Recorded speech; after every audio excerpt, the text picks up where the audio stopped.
ਅੱਜ ਤਾਂ ਹੁਣ ਅਰਦਾਸ ਕੀਤੀ ਆ ਤੇ ਅਰਦਾਸ ਜਦੋਂ ਕੀਤੀ ਤੇ ਨਾਲ ਹੀ ਅਸੀਂ ਜਕਾਰਾ ਵੀ ਲਾਇਆ ਵੀ ਨਾਨਕ ਨਾਮ ਚੜ੍ਹਦੀ ਕਲਾ ਤੇਰੇ ਭਾਣੇ ਸਰਬੱਤ ਦਾ ਭਲਾ। ਹੁਣ ਸਰਬੱਤ ਦੇ ਭਲੇ ਦੀ ਗੱਲ ਜਦੋਂ ਹੋ ਗਈ ਤੇ ਇਹ ਔਕੜਾਂ ਵੀ ਆਉਂਦੀਆਂ ਹੁੰਦੀਆਂ, ਸਮਾਂ ਵੀ ਆਉਂਦੇ ਹੁੰਦੇ ਆ ਤੇ ਸਮੇਂ ਜਿਹੜੇ ਆ ਇਹੋ ਜਿਹਾ ਸਮਾਂ ਉਹ ਬੰਦਿਆਂ ਤੇ ਹੀ ਆਉਂਦੇ ਆ, ਜਿਵੇਂ ਸਿਆਣੇ ਕਹਿੰਦੇ ਹੁੰਦੇ ਸੀ, ਤੇ ਬੰਦੇ ਹੀ ਉਹਨੂੰ ਨਿਭਾਉਂਦੇ ਆ ਤੇ ਉਹਦੇ ਚੋਂ ਨਿਕਲਦੇ ਆ ਤੇ ਫਿਰ ਜਿਹੜੇ ਸਾਡੇ ਅੰਦਰ ਦ੍ਰਿੜਤਾ ਉਹ ਹੋਰ ਮਜ਼ਬੂਤ ਹੋ ਜਾਂਦੀ ਆ।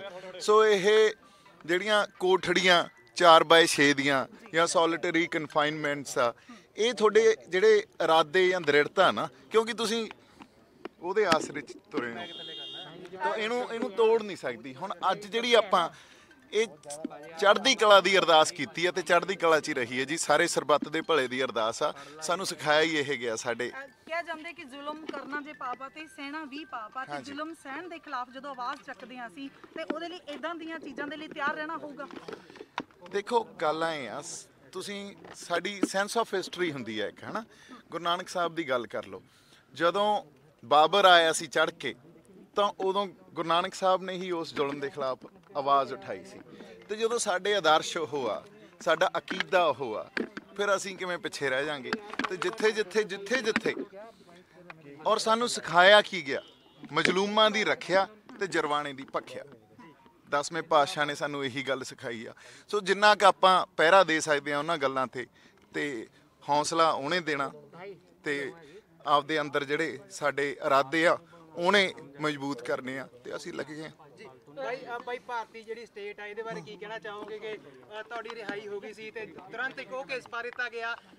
ਦਿੱਲੀ ਜਿਹੜਾ ਲਾਲ ਕਿਲ੍ਹੇ ਉੱਤੇ ਘਟਨਾ ਹੋਈ ਆ ਉਹਦੇ ਬਾਰੇ 2 ਕੇਸ ਪਾਏ ਗਏ ਨੇ, ਪਰ ਬਣਦਾ ਇਹ ਹੈ ਕਿ ਇੱਕ ਘਟਨਾ ਦੇ ਉੱਤੇ 1 ਕੇਸ ਹੋਣਾ ਚਾਹੀਦਾ ਆ। ਨਹੀਂ, ਇਹ ਗੱਲ ਆ ਨਾ ਜਿਹੜੀ ਹੁਣ, ਇਹ ਤਾਂ ਇੱਕ ਗੱਲ ਮੈਂ ਤੁਹਾਨੂੰ ਦੱਸਾਂ। ਪਹਿਲੀ ਗੱਲ ਤਾਂ ਤੁਸੀਂ ਸਾਰੇ ਜਿਹੜੇ you guys were there to support me, ਸਾਰਿਆਂ ਨੇ ਮੈਨੂੰ ਸਪੋਰਟ ਕੀਤਾ। Thank you so much for being there. And Sirsa Sahib ਨੇ ਖਾਸ ਕਰਕੇ ਜਿਵੇਂ ਪੈਰਵਾਈ ਕੀਤੀ ਆ ਤੇ ਇੱਕ ਲੜਾਈ ਲੜੀ ਆ ਬਾਹਰ, ਤੇ ਕਾਨੂੰਨ ਨੇ ਨਾ ਇੱਕ ਫੇਅਰ ਟਰਾਇਲ ਦਿੱਤਾ। ਦੇਖੋ ਇਹ ਗੱਲ ਮੰਨਣੀ ਪਊਗੀ, ਹੈ ਨਾ। ਕਾਨੂੰਨ ਨੇ ਫੇਅਰ ਟਰਾਇਲ ਜ਼ਰੂਰ ਦਿੱਤਾ। ਜੇ ਆਪਾਂ ਸੈਸ਼ਨਸ ਕੋਰਟ ਦੀ ਗੱਲ ਕਰੀਏ ਤਾਂ ਆਰਡਰ ਬੜਾ ਸੋਹਣਾ ਪਾਸ ਕੀਤਾ ਉਹਨਾਂ ਨੇ, ਜਮਾਂ ਇੱਕ ਚੀਜ਼ ਕਲੀਅਰ ਕੀਤੀ ਆ। ਜਿਵੇਂ ਮੇਰੇ ਤੇ ਇਲਜ਼ਾਮ ਲਾਏ ਗਏ ਸੀ, ਉਹਨਾਂ ਨੇ ਇੱਕ ਫਾਈਂਡਿੰਗ ਨੂੰ ਕਲੀਅਰ ਕੀਤਾ ਵੀ ਨਾ ਇਹਨੇ ਇੰਸਟੀਗੇਟ ਕੀਤਾ, ਨਾ ਇਹਨੇ ਕਿਸੇ ਨੂੰ ਪ੍ਰਵੋਕ ਕੀਤਾ, ਨਾ ਇਹ ਵਾਇਲੈਂਸ 'ਚ ਸੀਗਾ, ਹੋਰ ਬੜੀਆਂ ਗੱਲਾਂ ਉਹਨਾਂ ਨੇ ਕਹੀਆਂ। ਉਵੇਂ ਹੀ ਅੱਜ ਦਾ ਜਿਹੜਾ ਆਰਡਰ ਆ, so I would always I definitely would be thankful to the law of the land. ਦੇਖੋ ਕਾਨੂੰਨ ਨੇ ਤਾਂ ਫੇਅਰ ਟਰਾਇਲ ਦਿੱਤਾ, ਪਰ ਸਰਕਾਰਾਂ ਜਿਵੇਂ ਚੱਲਦੀਆਂ ਜਾਂ ਇਹ ਕਹਿ ਲਓ ਕੋਈ ਪੋਲੀਟੀਕਲ ਵੈਂਡੇਟਾ ਹੋਵੇ ਕਿਤੇ, ਉਹਦੇ ਬਾਰੇ ਹਜੇ ਮੈਂ ਕੁਝ ਕਹਿ ਨਹੀਂ ਸਕਦਾ। ਇਹ ਤੁਹਾਨੂੰ ਜ਼ਿਆਦਾ ਹੀ ਪਤਾ, ਤੁਹਾਨੂੰ ਹੁਣ ਸਭ ਕੁਝ ਤੁਹਾਡੇ ਸਾਹਮਣੇ ਆ। ਹਾਂਜੀ, ਮੈਂ ਤੁਹਾਨੂੰ ਸੱਚੀ ਗੱਲ ਦੱਸਦਾ ਜਿੱਦਾਂ ਦਾ ਮੈਂ ਅੰਦਰ ਗਿਆ, ਪਤਾ ਨਹੀਂ ਬਾਬੇ ਨਾਨਕ ਦੀ 10ਵੇਂ ਪਾਤਸ਼ਾਹ ਦੀ ਕੀ ਮਿਹਰ ਆ, ਤੇ ਕਿਸੇ ਨੇ ਓਏ ਤੱਕ ਨਹੀਂ ਕਿਹਾ। ਮੈਂ ਝੂਠ ਨਹੀਂ ਬੋਲ ਸਕਦਾ ਕਦੇ, ਹੈ ਨਾ। ਇਹ ਜ਼ਰੂਰ ਆ ਵੀ ਉਹਨਾਂ ਨੇ ਆਪਦਾ ਜੋ ਕਰਨਾ ਸੀ ਉਹਨਾਂ ਕੰਮ ਕੀਤਾ। ਸ਼ੁਰੂ 'ਚ ਮੈਂ ਕਈ ਵਾਰੀ ਤੁਹਾਨੂੰ ਸੌਣ ਨਹੀਂ ਦਿੰਦੇ, ਤੁਹਾਨੂੰ ਕੁਐਸਚਨਸ ਕਰਦੇ ਆ, ਹੈ ਨਾ, ਤੁਹਾਨੂੰ ਕੁਝ ਖਾਣ ਨੂੰ ਨਹੀਂ ਦਿੰਦੇ, ਪਰ ਕਿਸੇ ਨੇ ਕੋਈ ਬਦਤਮੀਜ਼ੀ ਨਹੀਂ, ਕਿਸੇ ਨੇ ਕਿਸੇ ਤਰ੍ਹਾਂ ਦਾ ਮੇਰੇ ਨਾਲ ਮਾੜਾ ਵਤੀਰਾ ਨਹੀਂ। ਇਹ ਪਤਾ ਨਹੀਂ ਕਿਉਂ ਅਸੀਂ ਕਹਿੰਦੇ ਹੁੰਦੇ ਸੀ ਜਦੋਂ ਮੋਰਚੇ 'ਚ ਸੀ ਨਾ ਵੀ ਸ਼ਹੀਦਾਂ ਸਿੰਘਾਂ ਦਾ ਪਹਿਰਾ। ਮੈਂ ਤਾਂ ਪ੍ਰਤੱਖ ਕੀਤੀ ਆ ਉਹ ਗੱਲ, ਸ਼ਹੀਦਾਂ ਸਿੰਘਾਂ ਦਾ ਪਹਿਰਾ ਰਿਹਾ ਜੀ। ਜਦੋਂ ਬੰਦਾ ਜੇਲ੍ਹ 'ਚ ਜਾਂਦਾ ਹੈ ਕਹਿੰਦੇ ਲੀਡਰ ਬਣ ਕੇ ਬਾਹਰ ਆਉਂਦਾ ਹੈ। ਦੀਪ ਸਿੱਧੂ ਬਾਰੇ ਕੀ ਸਮਝਿਆ ਜਾਵੇ? ਦੀਪ ਸਿੱਧੂ ਮੈਂ ਤਾਂ ਇੱਕ ਸੋਲਜਰ ਹਾਂ ਜੀ, ਹਨਾ, ਇੱਕ ਸੇਵਾਦਾਰ ਹਾਂ, ਤੇ ਉਵੇਂ ਹੀ ਆਪਾਂ ਕੰਮ ਕਰਦੇ ਰਹਾਂਗੇ ਜਿਵੇਂ ਪਹਿਲਾਂ ਸੀ, ਤੇ ਤੁਸੀਂ ਉਹ ਵੇਖ ਵੀ ਲਓਗੇ। ਸੋ ਮੋਰਚੇ ਦੇਖੋ, ਮੋਰਚੇ ਅਸੀਂ ਆਪਦੀ ਹੋਂਦ ਦੀ ਲੜਾਈ ਲੜੀ ਜਾਂਦੇ ਹਾਂ। ਮੇਰੀ ਪੂਰੀ ਸਪੋਰਟ ਤੇ ਸੋਲੀਡੈਰਿਟੀ ਸਾਡੇ ਜਿਹੜੇ ਫਾਰਮਰਸ ਆ, ਸਾਡੇ ਕਿਸਾਨ ਆ, ਉਹਨਾਂ ਦੇ ਨਾਲ ਹੈਗੀ ਆ, ਹਨਾ। ਮੈਂ ਉਹਨਾਂ ਦਾ ਸੋਲਜਰ ਆ। ਜਦੋਂ ਮੈਨੂੰ ਜਿੱਥੇ ਮਰਜ਼ੀ ਹੁਕਮ ਲਾਉਣ ਮੈਂ ਨਾਲ ਖੜਾ। ਤੰਬੂ ਹੈ ਬਾਈ, ਹਾਂਜੀ, ਅਸੀਂ ਦੇਖ ਰਹੇ ਹਾਂ ਕਿ ਦੁਬਾਰਾ ਬਿਲਡ ਹੋ ਰਿਹਾ। ਜਿਹੜਾ ਹਨੇਰੀ ਆਈ ਉਹ ਗਿਰ ਗਿਆ ਸੀ। ਦੀਪ ਸਿੱਧੂ ਹੁਣ ਉਹ ਤੰਬੂ ਦੇ ਵਿੱਚ ਦੁਬਾਰਾ ਨਜ਼ਰ ਆਵੇਗਾ? ਹਾਂਜੀ, ਉਹ ਦੇਖੋ ਇਹੋ ਜਿਹੀਆਂ ਹਨੇਰੀਆਂ ਨੂਰੀਆਂ ਹਵਾਵਾਂ ਵਗਦੀਆਂ ਰਹਿੰਦੀਆਂ, ਪਰ ਆਪਾਂ ਵਿੱਚ ਖੜੇ ਰਹਿਣਾ ਪੈਂਦਾ ਉਹਨਾਂ ਦੇ ਵਿੱਚ। ਤੇ ਵਾਕਈ ਹਾਂਜੀ,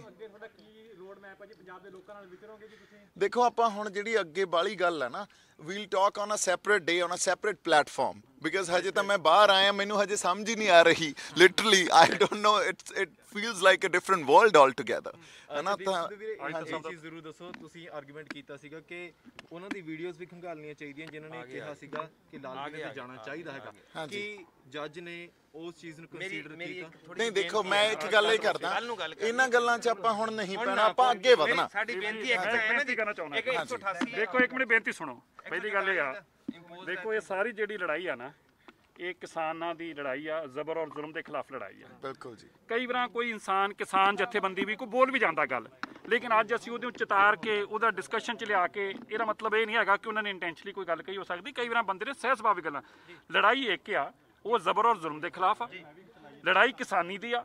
ਔਰ ਕਿਸਾਨੀ ਦੀ ਲੜਾਈ ਅੰਦਰ ਅਗਰ ਮੰਨ ਲਓ ਕੋਈ ਵੱਧ ਵੀ ਬੋਲ ਗਿਆ, ਘੱਟ ਬੋਲ ਗਿਆ, ਸਾਨੂੰ ਉਹਨਾਂ ਗੱਲਾਂ ਵੱਲ ਨਹੀਂ ਦੇਖਣਾ, ਸਿਰਫ ਇੱਕ ਚੀਜ਼ ਵੱਲ ਦੇਖਣਾ, ਨਿਸ਼ਾਨਾ ਕੀ ਆ, ਨਿਸ਼ਾਨਾ ਚਿੜੀ ਦੀ ਅੱਖ ਆ, ਤੇ ਉਹ ਲੜਾਈ ਲੜਨੀ ਆ। ਇਸ ਕਰਕੇ ਮੈਂ ਸਭ ਨੂੰ ਬੇਨਤੀ ਕਰਦਾ, ਇਹੋ ਜੀ ਕੋਈ ਗੱਲ ਨਾ ਕੀਤੀ ਜਾਵੇ ਜਿਹਦੇ ਨਾਲ ਨਾ ਆਪਸੀ ਅੰਦਰ ਕੋਈ ਨੁਕਸਾਨ ਹੋਵੇ। ਇੱਕ ਗੱਲ ਦੂਜੀ, ਇੱਕ ਮੈਂ ਬੇਨਤੀ ਹੋਰ ਕਰਦਾ, ਸਰੀਰ ਨੂੰ ਮਾਰਿਆ ਜਾ ਸਕਦਾ ਹੈ, ਸੋਚ ਨੂੰ ਨਹੀਂ, ਉਹਦੀ ਸੋਚ ਉਹ ਪਹਿਲਾਂ ਵਰਗੀ ਹਜੇ ਵੀ, ਜਾਂ ਜੇਲ੍ਹਾਂ ਵਿੱਚ ਜਾ ਕੇ ਕੋਈ ਫਰਕ ਪਿਆ, ਜਾਂ ਜਿਹੜਾ ਤਸ਼ੱਦਦ ਆ ਜਾਂ ਤੰਗ ਪਰੇਸ਼ਾਨ ਜਿੰਨਾ ਵੀ ਕੀਤਾ ਗਿਆ, ਉਹਨਾਂ ਨੇ ਕੋਈ ਫਰਕ ਪਾਇਆ ਦੀਪ ਦੀ ਸੋਚ ਉੱਤੇ? ਨਹੀਂ ਦੇਖੋ, ਮੈਂ ਇੱਕ ਗੱਲ ਕਹਿਣਾ ਚਾਹੁੰਦਾ, ਇੱਕ फैज साहब ने गल लिखी सी, तेरे गम को जहाँ की तलाश थी तेरे जाने सार चले गए, तेरी राह में करते थे सर तलब सरे राह गुजर चले गए, ये हम ही थे जिनके लिबास पर सरे राह स्याही लिखी गई, यही दाग सजा सजा के हम सरे बज़ में यार चले गए।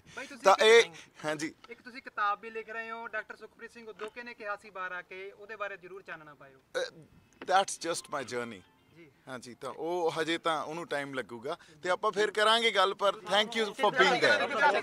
एक चीज का जवाब जरूर दो। कहते होंगे कि हर एक रंज में राहत है आदमी के लिए, प्यामे मौत भी मुजदा है जिंदगी के लिए। कि हर एक रंज ਵਿੱਚ ਕੋਈ ਨਾ ਕੋਈ ਚੀਜ਼ ਛੁਪੀ ਹੁੰਦੀ ਹੈ। ਤੁਸੀਂ ਜੇਲ੍ਹ 'ਚ ਰਹਿ ਕੇ ਆਏ ਹੋ, ਗਵਾਇਆ ਹੈ ਕਿ ਖੱਟਿਆ ਵੀ ਹੈਗਾ ਬਹੁਤ? ਨਹੀਂ ਬੜਾ ਕੁਝ ਖੱਟਿਆ ਜੀ, ਕਦੇ ਕਦੇ ਕੋਈ ਵੀ ਨਹੀਂ ਗਵਾਉਂਦਾ, ਹਨਾ, ਪਰ ਉਹਦੀ ਰਜ਼ਾ 'ਚ ਰਹਿਣਾ ਪੈਂਦਾ ਤੇ ਉਹਦੇ ਸ਼ੁਕਰਾਨੇ 'ਚ ਰਹਿਣਾ ਪੈਂਦਾ। ਐਂਡ ਹਿਊਮਿਲਿਟੀ ਜਿਹੜੀ ਤੁਹਾਡੇ ਅੰਦਰ ਹੈ ਨਾ, ਇੱਕ ਤਾਂ ਹਿਊਮੈਨਿਟੀ, ਕੰਪੈਸ਼ਨ, ਇੱਕ ਦੂਜੇ ਦੇ ਦਰਦ ਨੂੰ ਸਮਝਣ ਦੀ ਗੱਲ, ਤੇ ਕਦੇ ਕੋਈ ਨਹੀਂ ਗਵਾਉਂਦਾ। ਟਾਈਮ ਬੜਾ ਕੁਝ ਸਿਖਾਉਂਦਾ ਔਰ ਜੇਲਾਂ ਵੀ ਸਿਖਾਉਂਦੀਆਂ। So that's how I have been. पढ़ने का बहुत मौका मिला? हाँ, पढ़ने का काफ़ी मौका मिला। सिद्धू साहब, जिस तरीके से किसानी आंदोलन दिल्ली के बॉर्डर पर चल रहा है, हाँ आप जी। लोग जाओगे वहाँ पर? देखिए, लड़ाई ही हम अपने किसानी आंदोलन की लड़ रहे हैं, है ना, और हमारी होंद की लड़ाई है।